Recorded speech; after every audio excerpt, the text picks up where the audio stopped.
we get this fucking fascist dictator out of the White House or what?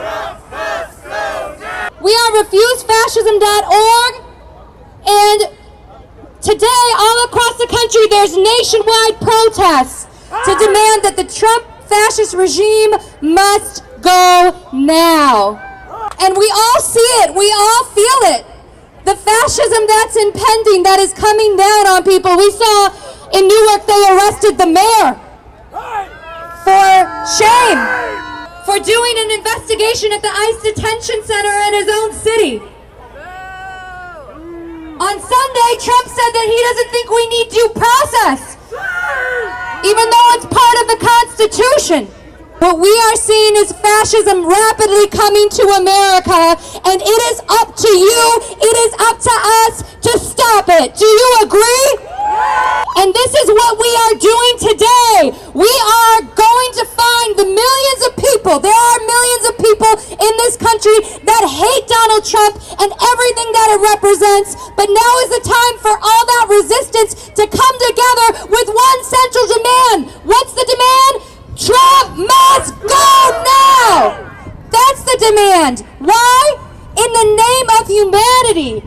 And so So we're going to have a rally here. You're going to hear from some speakers today. And then we're going to march to Bryant Park. All right, so we're going to get our rally started here. And before we start, we're going to get the lineup of our speakers. We want to make sure our speakers are here. I'm going to ask Vicky to bring the speakers up who are here, who are ready to speak. And I actually want to hear from people. What's one reason why you think Trump needs to go? He's disappearing people! He's disappearing people. What else? Evil! Because fascism is evil. What else? He is pure evil! He is pure evil. What else does Trump need to go now? Because he's a fucking idiot that makes America that's look bad right. on the world stage. He's a fucking idiot. That's true. He shouldn't even be in office. Am I right? He's a fucking idiot. All right, so we're going to bring up our next speaker. I'm going to have... This country was built on genocide and slavery, and now we have Donald Trump, the ultimate epitome of corruption and unchecked greed, leading the most powerful fucking country in the world. If that does not terrify you, you have your head in the sand. I am so excited to see so many people out here today. Thank you so much for coming. Give it up for yourselves. This is fucking hard. Woo! Yeah! Trump's fucking ego is so inflated that he could look you, each one of you, in the eye and think that you love him. Think that your opinion does not matter. Well, he is fucking wrong. There are so many more of us than there are of him and his sycophantic billionaire cronies. Am I right? Yeah! Endless money for their wars. No war but the class war. Come on! 2028 is way too late! 2028 is way too late! Trump must go now! Trump must go now! 2028 is way too late! 2028 is way too late! Trump must go now! Trump must go now! 2028 is way too late! 2028 is way too late! Trump must go now! Trump must go now! 2028 is way too late! Trump must go now! Trump must go now! Alright, let's give it up for our first speaker today. We got a Mr. Keeney in the house. Come on. First, we're going to have Matt read a statement from a student L. So I'm going to introduce Matt. Come on up. She couldn't be here today, but she wanted to send a statement of support. Thank you, everyone. I'm reading on behalf of Elle Finiti, a student and an ally of Refuse Fascism. While she can't be here in New York City today, she wanted to send all of her love and solidarity to us. I am not an immigrant. I am a white, middle class, in a family with birthright citizenship for decades. If I stay quiet and follow the regime, she would probably be pretty safe, at least physically. But her core beliefs, the essence of her being, would be in mortal danger. We cannot silently accept this fascist regime, or else we are a participant in it. She will not abandon her fellow human beings or lose her humanity And least of not, she will not accept a fascist America. Trump is attacking birthright citizenship, habeas corpus, due process, and other major rights enshrined in the Constitution. Allowing him to do so sets a precedent by which the Constitution can be altered at his whim. That is not a republic, that is a dictatorship. That is fascism. But there is hope. Our voices will be heard, our actions will be seen, and justice will prevail. We do not allow hope to make us lenient nor complacent. We let it fuel our actions, inform our intentions, and shield our convictions. Each one of us has a role to play. I have hope that we are capable of success, with faith in our collective conscience and a vision that a world we could create. But right now, the only path forward is this. Trump's fascist regime must end now. The Constitution must be upheld. Protect the Constitution. Uphold humanity. End fascism. Y'all, are we really just gonna stay at home and do nothing and let this bloated bag of fascist feces run our country? Are we gonna wait for a savior to come save us? It's the power of the people. The power of the people can actually stop this. And do people know about what happened in South Korea? The president was impeached, but it took a little bit I think it took like 4 months later for the president to actually be removed. In tears. And you just imagine if Trump was out of office, it would be the biggest party this world has ever seen. There is a lot of potential that we have here. It would be a beautiful thing. And people could actually begin to lift their sights to what kind of a world they want to live in. A lot of people are scared of this kind of protest. But this kind of protest is a good thing. It's a good thing. It's a good thing to stand on the side of humanity. It's a good thing to care about other people. It's a good thing to think about humanity. Jim Kennedy is a passionate activist, educator, former elected official and filmmaker who has dedicated his life to fighting injustice, from the sweatshops of Southeast Asia to the storm-ravaged shores of the New Jersey coast. His work speaks truth to power and challenges us to take meaningful action. Let's give it up for Jim! Good afternoon, New York City! In the name of humanity, we refuse to accept a fascist America. I want to thank all of you for coming out today, for demonstrating the courage we need in this moment, for standing up and speaking out, and for demanding that the Trump fascist regime must go. Last month, I spent some time in Germany. Now, while most people try to spend their vacations on the beach, sipping cocktails, I went to Germany in part to immerse myself in trying to understand the rise of authoritarianism there in the 30s.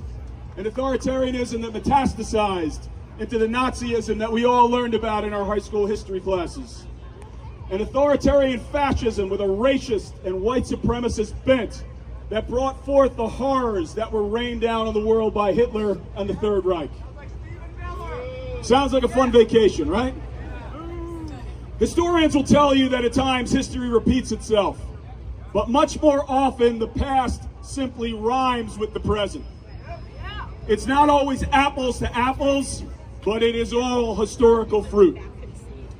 And this is why I want to be clear that I am not calling Trump Hitler, nor I am calling his followers Nazis. I think we do a disservice to our organizing efforts when this is done. Trump is Trump. Hitler was Hitler. Now, to be very clear, Trump is absolutely an authoritarian fascist in his own right.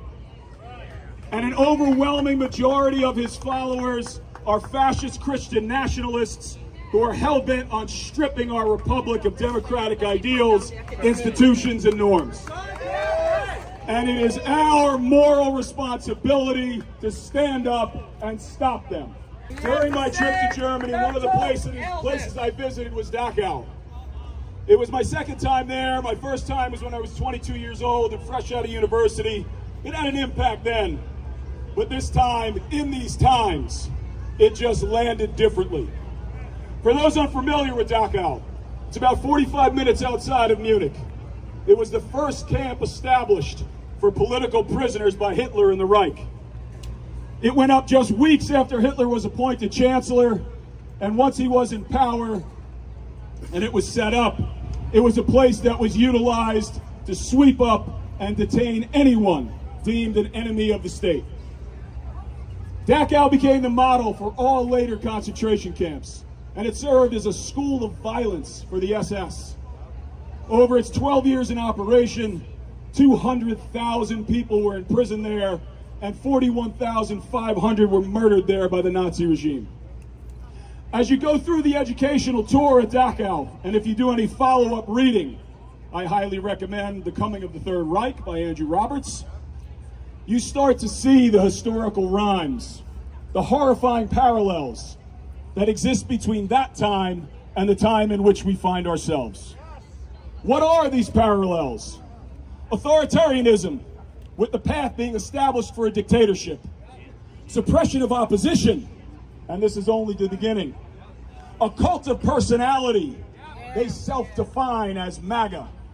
Extreme nationalism, rejection of democratic ideals, the desire for a strong leader, a father figure.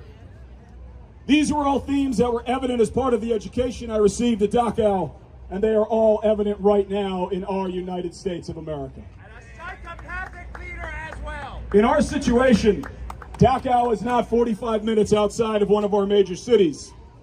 It has instead been outsourced to El Salvador, in El Centro de Confinamiento de Terrorismo, the terrorist confinement center, a prison of brutality and gross human rights violations. It is there that the first group of people have been sent out of the United States without due process.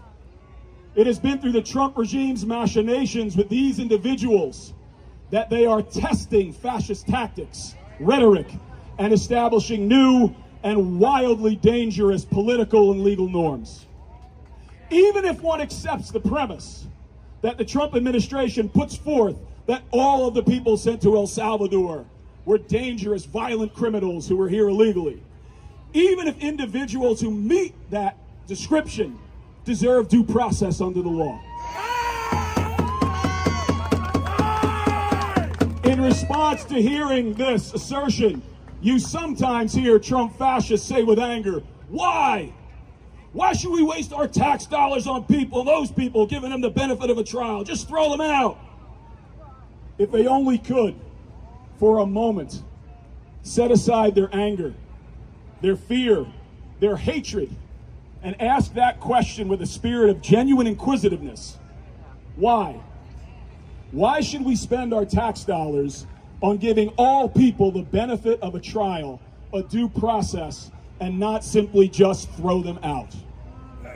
Because upholding the rule of law and giving every person who is in the United States, regardless of their immigration status, protection and due process under the law is what sets us apart from despot nations and authoritarian regimes.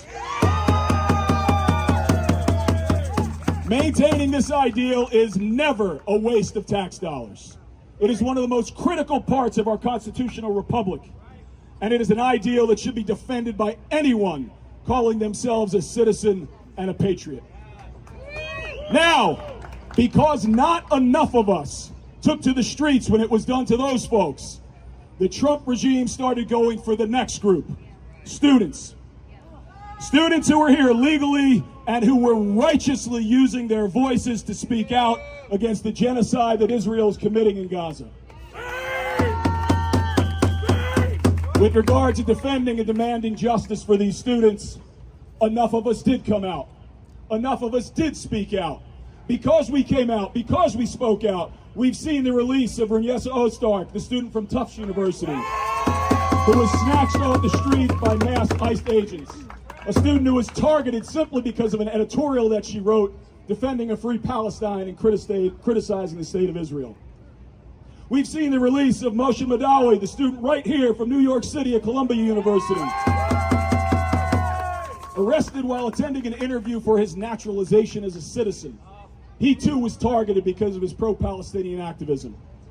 We've seen the release of Badar Khansori, a scholar from Georgetown University, also arrested because his pro-Palestinian activism. We have won these battles. We stood up, we spoke out, and we demanded justice. Now, I am sure that the pattern in these students' cases is not lost on you. The sad reality is that AIPAC and the broader Zionist lobby has wholly owned our government for decades. The brutal reality that Israel is committing a genocide in Gaza and they are violating international laws by using humanitarian aid as a weapon of war. Thankfully, we are just now starting to see the tide change. They've lost the narrative. They're losing support in the halls of Congress. Their desire to maintain and uphold genocidal apartheid state cannot last. And the future will clearly show that anyone defending Israel's actions now is standing on the wrong side of history. These issues are all interconnected. Authoritarianism, fascism, white supremacy, Zionism, Christian nationalism. And they have found a central organizing locus in the Trump regime. Coming back to the students, while we must rejoice in the victories that we won, we must be acutely aware that there are going to be many, many other battles we will need to fight. Just 2 days ago, across the river in New Jersey, I was outside the federal courthouse in Newark with an incredible coalition of hundreds of activists, faith leaders, trade unionists, and deeply concerned citizens who had gathered to voice our collective concerns about the arrest of Newark Mayor Ras Baraka. Mayor Baraka, as I'm sure all of you know, was recently arrested while exercising his rights and responsibilities as the mayor of New Jersey's largest city, and providing legal oversight regarding Delaney Hall, a notorious ICE facility operating in Newark. Anyone who watches the video of what transpired can see that Mayor Baraka was targeted by the Trump regime.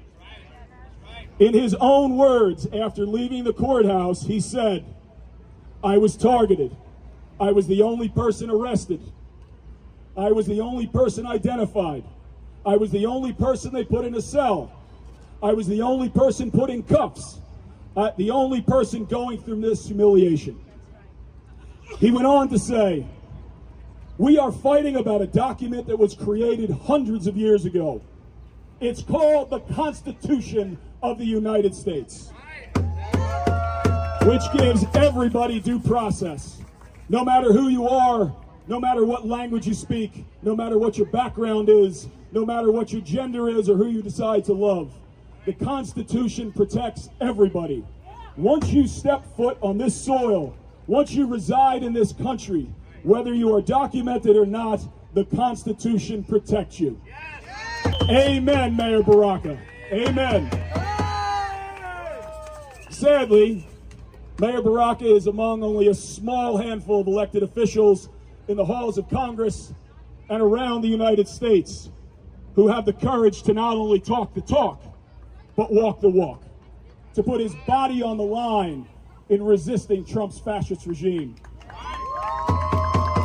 With the hope of changing this, with the hope of getting more of our elected officials to stand up and speak out and take direct action on behalf of justice, I must offer a critique and an invitation to our friends and allies who consider themselves political moderates. As you are now seeing, there is no moderate position in fighting against the authoritarian fascism that we are experiencing under Trump. We continue to hear so many saying, "Why aren't the Democrats fighting?" Why? Because you wanted and elected Democrats who are center-right moderates. These people were never fighters. They were puppets of transnational corporations and moneyed special interest groups. The overwhelming majority of these Democrats oversaw, with their Republican colleagues, the political prelude to where we find ourselves now. They showed no guts to fight for Medicare for all. They showed no guts to fight for a Green New Deal. They showed no guts to codify Roe. They showed no guts to fight for an increase to the federal minimum wage. They showed no guts to fight for the bread and butter issues that would address the material needs of the poor, the working class, and the middle class. They showed no guts to stand up and say that children should not be bombed and starved to death. Instead, they worked to maintain the status quo. A status quo that allowed for the largest polarization of wealth, for the largest gap to grow between the rich and the poor since the Great Depression. And it is in this chasm of economic instability and injustice that a fascist populist like Trump was able to take power. Twice. So what do?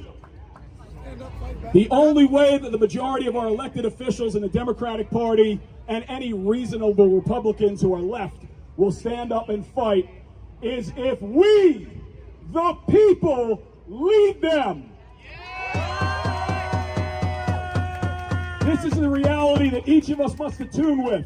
Stop asking yourself, where are the Democratic leaders? And instead become a grassroots leader yourself. Independent of any political party. Be a citizen and lead from the streets. Start right in your neighborhood, doorstep by doorstep, block by block.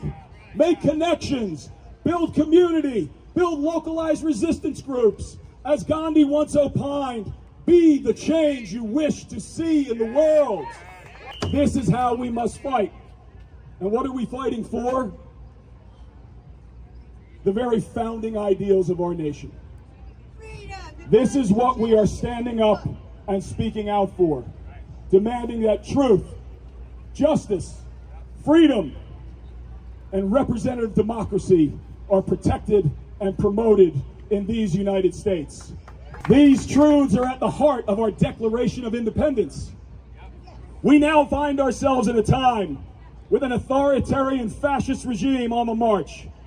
Daily they are working to consolidate power, to threaten and imprison dissenting voices, to strip away our rights, to demolish our democratic institutions. They want to bring us backwards to a time when a king ruled these lands. And we must say to them with every fiber of our being, America has no kings. To fight back against this fascist authoritarianism, we must be willing to put our bodies on the line in nonviolent resistance. We must be willing to engage, not solely in rallies and marches, but to engage in nonviolent direct action.